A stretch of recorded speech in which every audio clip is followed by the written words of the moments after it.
নাশা ফি ইবাদাতিল্লাহ।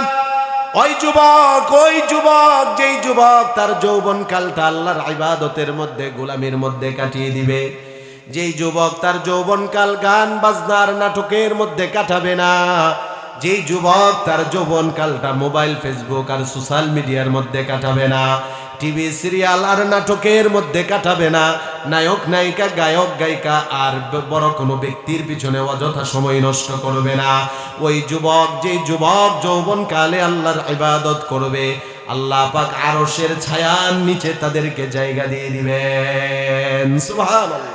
এই কারণে যুবক ভাইদেরকে লক্ষ্য করে বলবো, ভাই আপনারা যারা কোরবানি করে এসেছেন, আল্লাহ আপনাদের প্রতি খুশি আছে, আশাবাদী এই মাহফিলের দ্বারা জীবন পরিবর্তন হবে ইনশাআল্লাহ।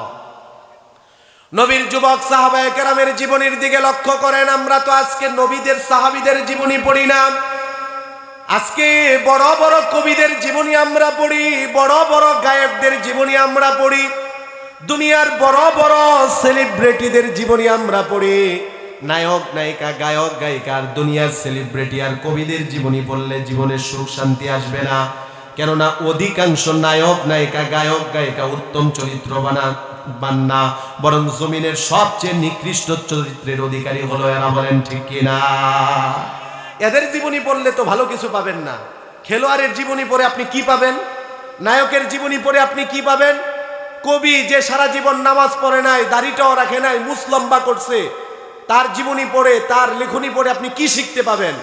অথচ আপনার জীবনীর মধ্যে কবিদের জীবনী আছে, আপনার সময়ের মধ্যে নায়ক নায়িকাদের জীবনী পড়েছেন, এটাও জীবনে ভাগ করা আছে, কিন্তু রাসূলুল্লাহর জীবনী পড়েন নাই, সিরাত পড়েন নাই, সাহাবায়ে কেরামের জীবনী পড়েন নাই, যার কারণে এখনো জীবনে শান্তির মুখ দেখতে পাই নাই। জোরে বলেন ঠিক কিনা? রাসূলের জীবনী যদি পড়তাম, সাহাবায়ে কেরামের জিন্দেগি যদি পড়তাম, তাদের মতো যদি জীবনটাকে গড়তাম, জীবন সুন্দর হতো, পরিবার আমার সুন্দর হতো, সমাজ আমার সুন্দর হতো, রাষ্ট্রগুলো সুন্দর হতো। সাহাবায়ে কেরামকে না মেনে, রাসূলুল্লাহর সিরাতকে না মেনে, পশ্চিমাদেরকে মানলে কখনো সুখ পাওয়া যাবে না। বলেন ঠিক কিনা? কারণ পশ্চিমারা সবসময় অশ্লীলতা আর বেহায়াপনা শিখায়, তারা কখনো ভালো জিনিস শিখায় না। জোরে বলেন ঠিক কিনা? পশ্চিমারা আজকে বলি আওরায়, তারা নাকি মানবতা শিখিয়েছে, মানবতা ইসলাম শিখিয়েছে, মানবতা কোরআন শিখিয়েছে, মানবতা নবী শিখিয়েছে, মানবতা রাসূলুল্লাহর সাহাবায়ে কেরাম শিখিয়েছে। পুরা পৃথিবীর দিকে তাকান, কোন ধর্মে, কোন ধরনের কোন বড় ব্যক্তি ইসলাম যেই পরিমাণ মানবতার শিক্ষা দিয়েছে, কোন ধর্মে কোন বড় ব্যক্তির থেকে এই পরিমাণ মানবতার শিক্ষা পাওয়া যায়নি। ঠিক কিনা বলেন? ইসলামের চেয়ে সুন্দর, ইসলামের চেয়ে মনোনীত আল্লাহর কাছে কোন ধর্ম আছে? নাই। এ কারণে বলবো, রাসূলুল্লাহর জীবনী আমাদেরকে পড়তে হবে, সাহাবায়ে কেরামের জীবনী পড়তে হবে। রাসূলুল্লাহর একজন সাহাবী, নাম হলো তার সাদ আল সাদ। চেহারাটা ছিল একেবারেই কালো, কিন্তু লোকটা ছিল বড় ভালো। আল্লাহর কাছে চেহারার কোনো মূল্য নেই, আল্লাহর কাছে ধন দৌলত, দুনিয়ার সম্পদ, টাকা পয়সার কোনো মূল্য নেই, বরং যেই ব্যক্তির আমল সুন্দর হবে, অন্তরে তাকওয়া হবে, সেই ব্যক্তি আল্লাহর কাছে সবচেয়ে দামি। এ কারণে আল্লাহর নবী বলেন, ইন্নাল্লাহা লা ইয়ানজুরু ইলা সুওয়ারিকুম ওয়া আমওয়ালিকুম। আল্লাহ পাক রব্বুল আলামিন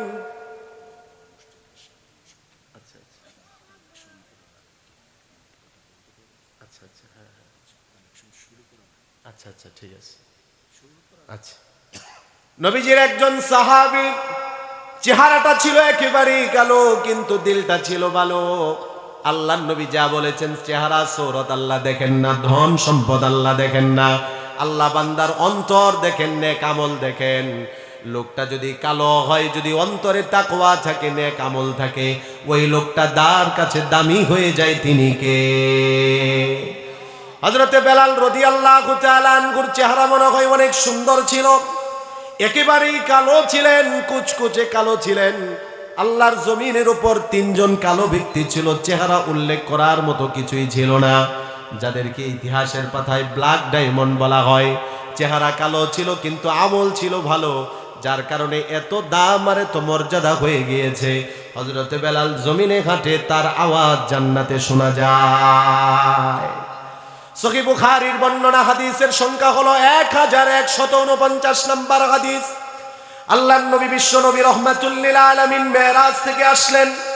বেলালকে ডাক দিয়ে বললেন, ইয়া বেলাল হাদ্দিসনি বিআরজা আমালিন আমিলতাহু ফিল ইসলাম। বেলাল, কি আমল করো আমাকে বলো যে আমলের কারণে তোমার এত মর্যাদা বেড়ে গিয়েছে। আল্লাহর নবী বললেন, ফাইন্নী সামিতু দাফানা আলাইকা বাইনা ইয়াদাইয়া ফিল জান্নাহ। জান্নাতে যখন আমি ঘুরতেছিলাম আমার সামনে তোমার জুতার আওয়াজ জান্নাতে শুনতে পেয়েছি। আল্লাহু আকবার বলেন। রাসূল বেলালকে এসে, বুখারীর হাদিস, এসে বলতেছেন, বেলাল হাদ্দিসনি বিআরজা আমালিন আমিলতাহু ফিল ইসলাম। কি আমল করো যে এত মর্যাদা তোমার? তুমি দুমিনে হাঁটো আর সেই জুতার আওয়াজ জান্নাতে শোনা যায়। নবীর সাহাবী হযরতে বেলাল রাদিয়াল্লাহু তাআলা আনহু আবেগে আপ্লুত হয়ে চোখের পানি ছেড়ে দিয়ে বললেন, ইয়া রাসূলুল্লাহ,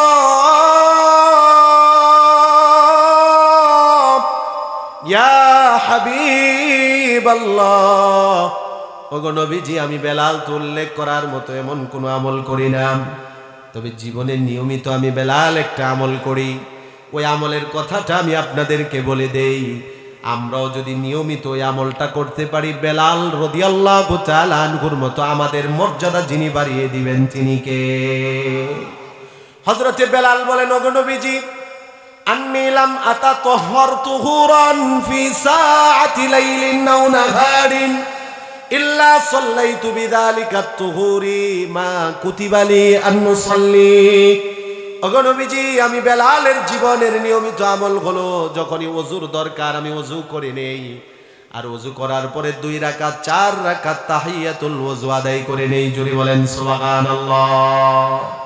আজকে এই নান্দিয়া সাঙ্গনের যুবক ভাইদেরকে, মুরব্বী বাবাদেরকে আমি অনুরোধ করে বলে যাব, যদি হযরতে বেলালের জীবনের নিয়মিত আমলটা আমরা নিতে পারি, যখন আমাদের ওযুর দরকার ওযু করে নিব। এটা কি বেশি কষ্টের আমল? বলেন না বাবা, কষ্টের? মুরব্বী বাবারা পারবে ইনশাল্লাহ, যুবক ভাইরা তো আরো বেশি পারবে, কারণ যৌবনকাল, শীত, তাতে কি হয়েছে, ঠান্ডা পানি কোনো ক্ষতি করবে? এই জন্য এই আমলটা আমরা নিয়মিত করব। যখনই ওযুর দরকার ওযু করে নিব, আর ওযুর পরে 2 রাকাত 4 রাকাত তাহিয়াতুল ওযু পড়ব। হযরতে বেলালের মতো আমাদের মর্যাদাও যিনি বাড়াবেন তিনি কে? যে কথাটা বলতেছিলাম, সাদ রাদিয়াল্লাহু তাআলা আনহু চেহারাটা কালো ছিল, দিলটা তার অনেক ভালো ছিল। দ্বীনের জন্য, ইসলামের জন্য জীবন, জান, মাল সবকিছু উৎসর্গ সাহাবায়ে কেরাম করেছেন। আজকে আমাদেরকেও যদি বলা হয় আল্লাহর জন্য জান মাল দেন, আমরা অনেকে পিছিয়ে যাই। এটা কিন্তু মুসলমানের চরিত্র না। মুসলমান যারা হবে, ইমানদার যারা হবে, যারা ইমানের দাবিতে দাবিদার হবে, তাদেরকে যখন দ্বীনের জন্য জান দিতে বলা হবে, মাল দিতে বলা হবে, ইমানদার জান মাল দিয়ে হলেও দ্বীনের সাহায্য করবে। বলেন ঠিক কিনা? ফিলিস্তিনের দিকে তাকান, আমাদের মুসলমান ভাই বোনেরা জান দিচ্ছে, শহীদ হচ্ছে, তারপরও ইসলাম থেকে তারা সরে যাচ্ছে না, ঠিক কিনা? ফিলিস্তিনের মুসলমান জীবন দিচ্ছে, শহীদ হচ্ছে। মুসলমানদের প্রথম কেবলা, যে কেবলার দিকে 17 মাস রাসূলুল্লাহ নামাজ আদায় করেছেন, মুসলমানদের এই প্রথম কেবলা মসজিদে আকসাকে তারা হেফাজত করতেছে, মসজিদে আকসার ইজ্জত রক্ষা করতেছে। ইহুদিদের নাপাক হাত সেখানে লাগাতে দিচ্ছে না। তারা যেমন জান দিচ্ছে, মাল দিচ্ছে। ও মুসলমান যুবক ভাই, মুরব্বী বাবারা আমার, আমাদেরকেও স্মরণ রাখতে হবে, দ্বীনের জন্য, ইসলামের জন্য, আল্লাহর জন্য, রাসূলুল্লাহর জন্য প্রয়োজন হলে জান দিতে হবে, মালের প্রয়োজন হলে মাল দিতে হবে, ঠিক কিনা? আজকে তো আমরা অনেক যুবক ভাইরা লাল রিং রঙিন স্বপ্ন নিয়ে আছি, কিন্তু না, ইমানদারের স্বপ্ন হবে একটা, যখন আমার প্রয়োজন হবে দ্বীনের জন্য জীবন দেওয়ার, জান দেওয়ার, মাল দেওয়ার, জীবন দিব, মাল দিব, সব কিছু দিব। যখন প্রয়োজন হবে তাগুতি শক্তিকে প্রতিরোধ করার, কুফরি শক্তিকে প্রতিরোধ করার, বাতিল শক্তিকে প্রতিরোধ করার, আল্লাহর দুশমনদেরকে প্রতিরোধ করার, দল মত নির্বিশেষে মুসলমান সে যেই দলই করুক, আওয়ামী লীগ করুক, বিএনপি করুক, জামাত করুক, হেফাজত করুক, দল ভিন্ন হতে পারে, মুসলমানের সকলের পরিচয় একটি, আল্লাহর জন্য, দ্বীনের জন্য, ইসলামের জন্য, কোরআনের জন্য, রাসূলুল্লাহর জন্য জীবন দেওয়ার প্রয়োজন হলে দল ভিন্ন হতে পারে, মত ভিন্ন হবে না, সবাইকে দিতে হবে। বলেন ঠিক কিনা? রাজি আছেন তো ইনশাল্লাহ?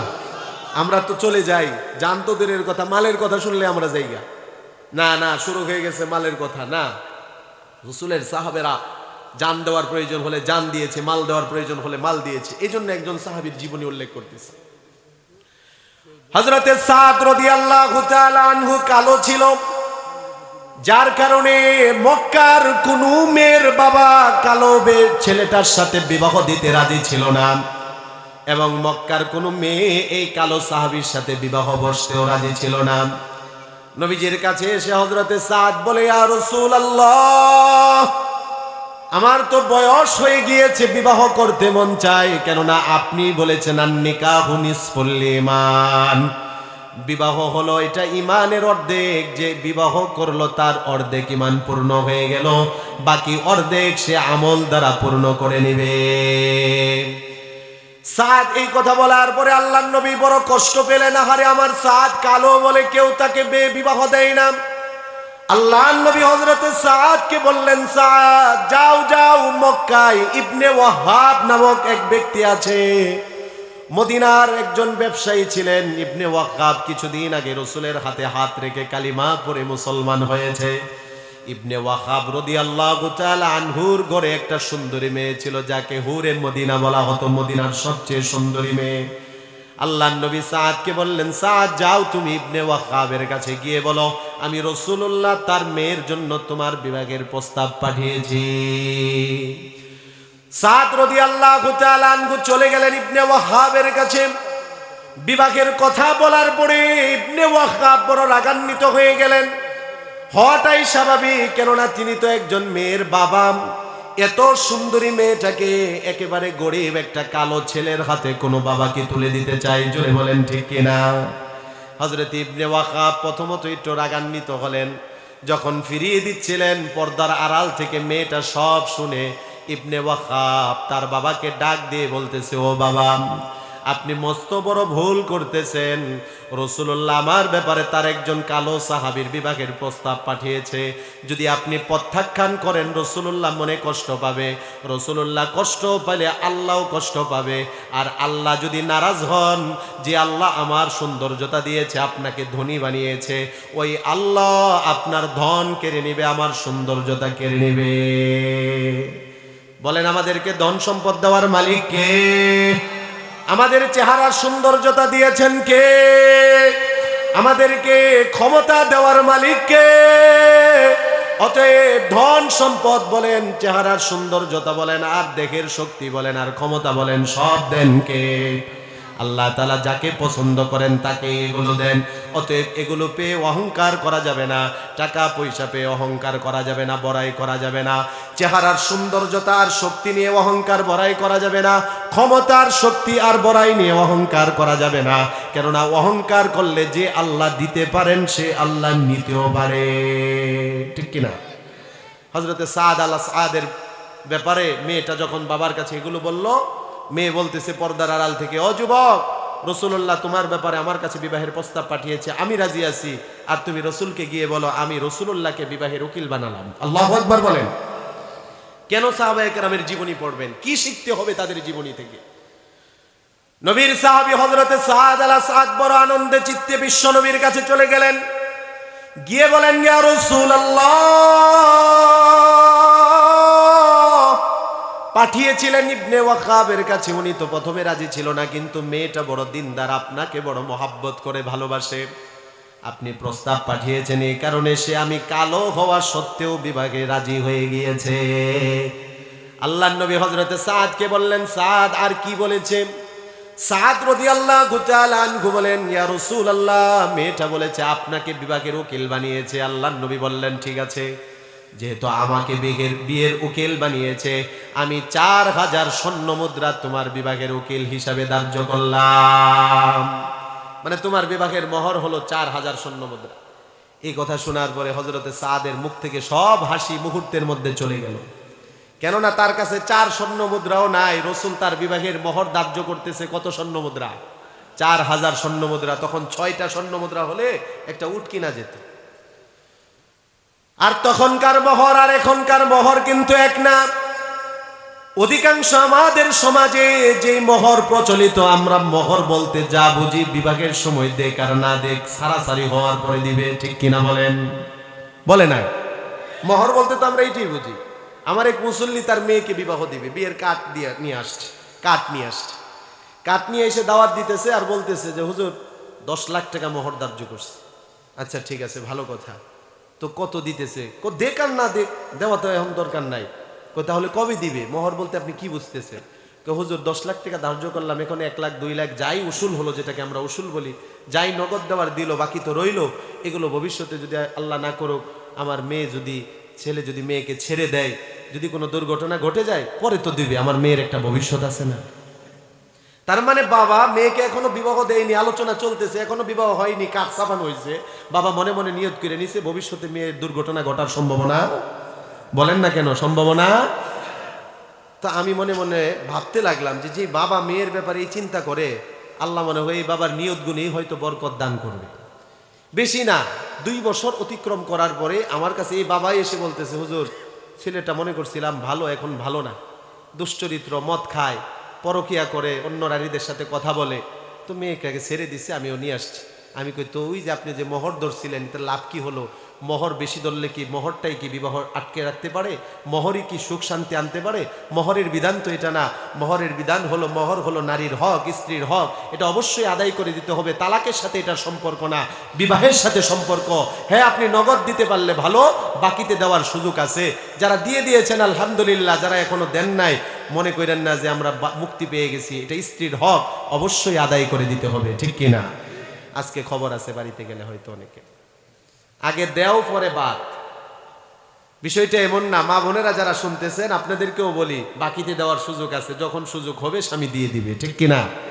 তো সাদ আল্লাহ সাদের মন খারাপ হয়ে গেছে। আল্লাহ নবী বললেন, সাদ মন খারাপ করো না, 4000 স্বর্ণ মুদ্রা মোহর আমি ধার্য করেছি, তোমার মোহরের ব্যবস্থাও আমি করে দিব। সুবহানাল্লাহ। আল্লাহ নবী বললেন, সাদ যাও, আমার ধনী সাহাবী আছে একজন, যার নামের শেষে ধনী শব্দ আছে, নামটা হলো উসমান গনি, তার কাছে যাও, গিয়ে আমার কথা বলো। সাদ রাদিয়াল্লাহু তাআলা আনহু গেলেন, সব বিস্তারিত বলার পরে হযরতে উসমান 2000 স্বর্ণ মুদ্রা হাদিয়ে দিয়ে দিলেন। হযরতে সাদ যখন চলে আসতেছেন, হযরতে উসমান পিছন দিক দিয়ে আবার ডাক দিলেন, ও সাদ, শুধুমাত্র মোহর দিলেই কি হবে পাগল? নতুন স্ত্রী বিবাহ করতে যাবে, এত সুন্দরী স্ত্রী, কিছু কেনাকাটা করা লাগবে না? আলতা সোনো, শাড়ি, গয়নাগাটি কিছু তো লাগবে। আরো কিছু টাকা হযরতে উসমান গনি হাদিয়ে দিয়ে দিলেন। কিছু এক পকেটের মধ্যে মোহরের 2000 স্বর্ণ মুদ্রা, আর এক পকেটের মধ্যে মার্কেটিং এর টাকা নিয়ে আনন্দ চিত্তে আরেক সাহাবীর বাড়িতে গেলেন। ওই সাহাবীকে বলার পরে ওই সাহাবীও 2000 স্বর্ণ মুদ্রা এবং বাকি টাকা দিয়ে দিল। সুবহানাল্লাহ। এবার মূল ঘটনার মধ্যে আসেন। আল্লাহর নবীর সাহাবী হযরতে সাদ রাদিয়াল্লাহু তাআলা আনহু এক পকেটের মধ্যে মোহরের 4000 স্বর্ণ মুদ্রা, আরেক পকেটের মধ্যে বিভাগের কেনাকাটা করার জন্য, মার্কেটিং করার জন্য টাকা পয়সা নিয়ে মদিনার বাজারে চলে গেল। যাওয়ার পরে দোকানদারকে বড় হাস্যোজ্জ্বল হয়ে বলতেছে, ও ভাই, ভালো ভালো জিনিসগুলো আমাকে দেন, কেননা মদিনার সবচেয়ে সুন্দর মেয়েগুলো যারা, তাদের একজনকে আমি বিবাহ করতে যাচ্ছি। আর আমার বিভাগের উকিল কিন্তু রাসূলুল্লাহ, বিশ্বনবী মুহাম্মদুর রাসূলুল্লাহ। দোকানদার জিনিসগুলো দিচ্ছে, এমন সময় একজন লোক মদিনার গলি দিয়ে যায় আর এলান করে করে যায়, হাইয়া আলাল জিহাদ, হাইয়া আলাল জিহাদ। একজন সাহাবী মদিনার গলি দিয়ে যায় আর এলান করে, ও মদিনাবাসী, শুনেছো, তোমরা শুনেছো, জিহাদের দামামা বেজে গিয়েছে। আল্লাহর নবী দ্বীনের জন্য, ইসলামের জন্য, আল্লাহর সন্তুষ্টির জন্য কাফেরদের মোকাবেলায় মুসলমানদেরকে পাঠাবেন। দ্বীনের জন্য কাফেরদের সাথে মুসলমানদের জিহাদ করা লাগবে, যুদ্ধ করা লাগবে। রাসূলুল্লাহ মুসলমানদেরকে মসজিদে নববীর মধ্যে আসার জন্য বলেছেন। হযরতে সাদের কানের মধ্যে এই কথাটা ঢোকার সাথে সাথেই হযরতে সাদ বলতে লাগলেন, ও দোকানদার ভাই, আমার আর কেনাকাটার প্রয়োজন নেই, যা হয়েছে হয়েছে, আগে মসজিদে নববীর মধ্যে যাই। মসজিদে নববীর মধ্যে যাওয়ার পরে রাসূলুল্লাহর কথা শুনলেন, কথা একটাই, আল্লাহর জন্য জান আর মাল তোমরা দিবে, আল্লাহ বিনিময়ে তোমাদেরকে জান্নাত দিয়ে দিবে। সুবহানাল্লাহ। ও যুবক ভাইরা, আজকে দেখা যায় অনেক যুবক ভাইরা খেলোয়াড়ের জন্য জীবন দেয়। গত বছর আর্জেন্টিনার ব্রাজিলের খেলা হয়েছে, আমি নিজে শুনেছি আমার কান দিয়ে, গফরগাঁওয়ের এক যুবক খেলোয়াড়দের দেশের পতাকা টাঙ্গাইতে গিয়ে কারেন্টের শর্টকাই মারা গেছে। কক্সবাজারে 2 জন যুবক মারা গিয়েছে, খাগড়াছড়িতে মারা গিয়েছে। খেলোয়াড়ের জন্য জীবন দেয়, নায়কের জন্য জীবন দেয়, গায়কের জন্য জীবন দেয়, সেলিব্রিটিদের জন্য আন্দোলন করে জীবন দেয়। মুসলমান যুবক দুনিয়ার কারোর জন্য জীবন দিবে না, ইসলামের জন্য, দ্বীনের জন্য, আল্লাহর জন্য, রাসূলুল্লাহর জন্য জীবন দিবে, ঠিক কি না? ওই সাহাবী বিবাহর চিন্তা বাদ হয়ে গেছে, মসজিদে চলে গেছে। জানমাল কে দিবে? আল্লাহর জন্য, আল্লাহ জান্নাত দিবে, পাগল হয়ে গেছে। সব বাদ দিয়ে মোহরের টাকা দিয়ে একটা ঘোড়া ক্রয় করেছে, মার্কেটিং এর টাকা দিয়ে ঢাল তরবারি ক্রয় করে চেহারা ডেকে সাহাবায়ে কেরামের সাথে যুদ্ধের ময়দানে প্রস্তুতি নিয়ে দিল। সুবহানাল্লাহ। চেহারাটা ঢাকা ছিল, তার কারণ হলো তার চেহারা রাসূলুল্লাহ দেখলে তাকে তো যুদ্ধে নিবেন না। সাহাবায়ে কেরাম কেউ কেউ বলতে লাগলো, এই লোকটাকে আমাদের মধ্যে কোনো গুপ্তচর কিনা, চেহারা ঢাকা কেন? হযরতে আলী রাদিয়াল্লাহু তাআলা আনহু বললেন, উনি গুপ্তচর না, হতে পারে কোনো ফেরেশতা বা কোনো সমস্যা আছে, কিছু বলবে না। জিহাদের ময়দানে চলে গেল, সাহাবায়ে কেরাম যুদ্ধে শরীক হয়ে গেলেন।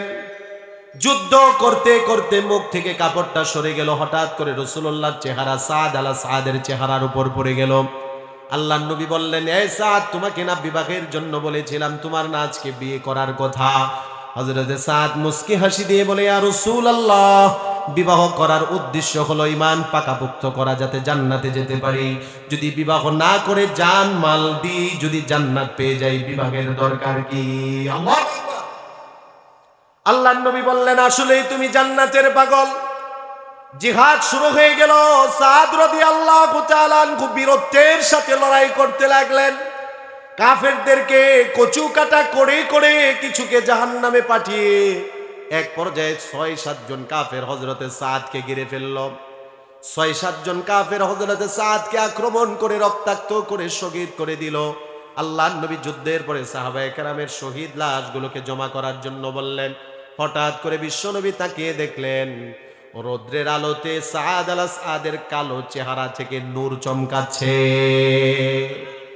আল্লাহর নবী বিশ্বনবী রাহমাতুল লিল আলামিন সূর্যের দিকে মুখ করে দাঁড়িয়ে গেলেন, নিজের শরীর সূর্যের আলোর দিকে দিয়ে দিলেন।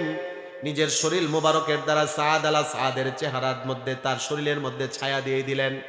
সাহাবায়ে কেরামকে বললেন, আমার সাদ আলা সাদের লাশটাকে আনো, আমার পায়ের উপর রাখো। ও যুবক ভাইরা, একটা বারের জন্য লক্ষ্য করে দেখেন, আল্লাহর জন্য জান মাল উৎসর্গ করলে লস নেই, লস নেই। যতটুকু আল্লাহর জন্য দেওয়া হবে, আল্লাহ কয়েক গুণ বেশি পুরস্কার দান করবে। সাদ আলা সাদ রাদিয়াল্লাহু তাআলা আনহুর লাশটাকে বিশ্বনবীর পা মুবারকের উপর রাখা হলো। আল্লাহর নবী তাকিয়েছিলেন হযরতে সাদের লাশের দিকে তাকিয়ে। বিশ্বনবী রাহমাতুল লিল আলামিন কান্না করতে লাগলেন। চোখের পানি বেয়ে বেয়ে, দাড়ি ভিজে ভিজে হযরতে সাদের চেহারার মধ্যে পানি পড়তেছে। সাহাবায়ে কেরাম রাসূলুল্লাহর কান্না দেখে কান্না কাটা শুরু করে দিলেন। হঠাৎ করে কিছুক্ষণ পরে রাসূলুল্লাহর দিকে তাকিয়ে দেখা গেল উনি মুস্কি হাসি দিলেন। সুবহানাল্লাহ। সাহাবায়ে কেরাম দেখতেছেন, আল্লাহর নবী মুস্কি হাসি দেওয়ার পরে হযরতে সাদ আলা সাদের চেহারা থেকে মুখটা সরিয়ে নিলেন। আর একটা বারের জন্য হযরতে সাদের চেহারার দিকে আল্লাহর নবী তাকান নাই। এবার আল্লাহর নবী বললেন, তার দাফন কাফনের ব্যবস্থা করো, আমি বিশ্ব নবী নিজে তার জানাজা পড়াবো। একজন সাহাবী এসে বলল, ইয়া রাসূলুল্লাহ, ফিদাকা আবি ওয়া উম্মি ইয়া রাসূলুল্লাহ, ওগো নবীজি, আপনার জন্য আমার মা বাবা উৎসর্গ হোক। 3টা কারণের কথা আগে জানতে চাই, তারপরে জানাজা পড়ব। প্রথম দেখলাম আপনি তাকিয়ে তাকিয়ে কেঁদেছেন, তারপরে মুস্কি হাসছিলেন, তারপরে চেহারা কেন ঘুরিয়ে নিলেন, আর তাকালেন না? আল্লাহর নবী বললেন, কাঁদলাম তার কারণ হলো আমার একজন আশেক দুনিয়া থেকে বিদায় নিয়ে চলে গেছে। আমাকে বড় মহাব্বত করতো, বড় ভালোবাসতো। মনের মধ্যে তার বড় স্বপ্ন ছিল, সুন্দরী একটা মেয়েকে বিবাহ করবে। আমাকে মহাব্বত করে, আল্লাহকে মহাব্বত করে বিবাহের স্বপ্নকে সে কোরবানি করে দিয়েছে।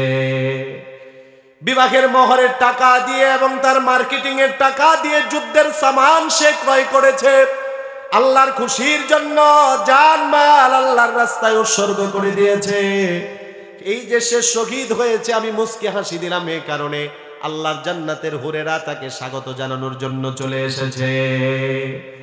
দ্বিতীয় নাম্বার কারণ, মুস্কি হাসার কারণ হলো হুরেরা এসেছে। তৃতীয় নাম্বার কারণ, চেহারা ঘুরিয়ে নিয়েছেন। কারণ কি? আল্লাহর নবী বললেন চেহারা ঘুরিয়ে নিয়েছে কারণে একজন হুর দেখলাম আমার সাদ আলা সাদকে আদর শুরু করে দিয়েছে। হুর বলতে লাগলো, কখন তুমি জান্নাতে যাবে, কখন তোমাকে পাবো, এত দেরি আমাদের সহ্য হয় না, তুমি জান্নাতের জন্য দুনিয়ার সুন্দরী নারীকে ছেড়ে দিয়েছো। আল্লাহর নবী বলেন একটা হুর তাকে আদর শুরু করে দিয়েছে, আর আমি গায়রতে তার চেহারা থেকে অন্যদিকে চেহারা ঘুরিয়ে নিয়েছি।